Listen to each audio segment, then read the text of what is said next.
In other news, recently the British TV company ITV broadcast an interesting blooper. In a documentary about the Irish Republic Army, IRA, they showed footage of what was supposedly an attack on a police helicopter. We were forced off the roads, which then slowed down our progress, which is why we eventually had to travel by helicopter. As always with counter-terrorism, there are technical changes which take place, and you have to go through that sort of technical business, each side trying to outdo the other, technically. With Gaddafi's heavy machine guns, it was possible to shoot down a helicopter, as the terrorists' own footage of 1988 shows. This was what the security forces feared most. It may have been a lucky hit, but for the army and crew, once was enough. No one died in this attack, but there were many other deadly arms to fear. However, as it turns out, that was not actually the real thing, but rather a machinima video that the documentary people had taken from YouTube. That means the video clip is not from any actual combat, but is in fact taken from an online video game called Arma 2. That is a pretty big mix-up, so we sent our video game reporter Barry Chimera to investigate. Thank you, Dan. I'm on here on location in Arma 2. It turns out that the armed conflict here has no connection at all to Ireland in the 1980s. Instead, Arma is an online game with modern weapon that is set in the year 2009 in a fictional country called Kernavas. So, what we really want to know here are two things. First, why did the ITV steal an unverified video from YouTube?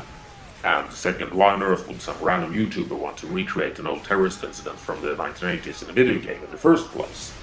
Both those questions actually have the same answer, which is this. People really desperately need pictures to go along with their stories. For as long as we have had moving pictures, we have been using them to recreate various historic events. When we can't see the real thing unfold before our eyes, we go for the second best option and we fake it. We use whatever methods we can to make these simulations, whether it's cartoons or whether it's computers or reenactments with actual actors. Whatever it takes to convince ourselves that we're actually witnessing something important. Because everything becomes more real with moving pictures, even when the pictures are fake. The best example today might be that Taiwanese animation studio which makes films of events that might or might not have happened. Because when we can see the action, it becomes so much more real than if we just talk about it. Of course, the new thing now is that we have reached a point where the computer simulations get mistaken for reality. But the delicious irony here is that the reason this game was mistaken for a real terrorist movie was because it had low quality. The movie is shaky, out of focus and washed out. Most probably it was filmed with a wobbly camera pointed at the computer screen.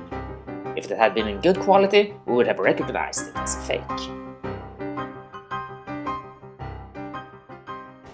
So, what lesson can we draw from all this?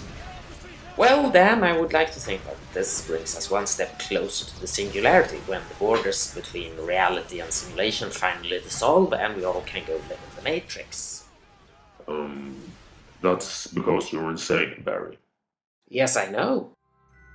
And soon everyone will share my madness.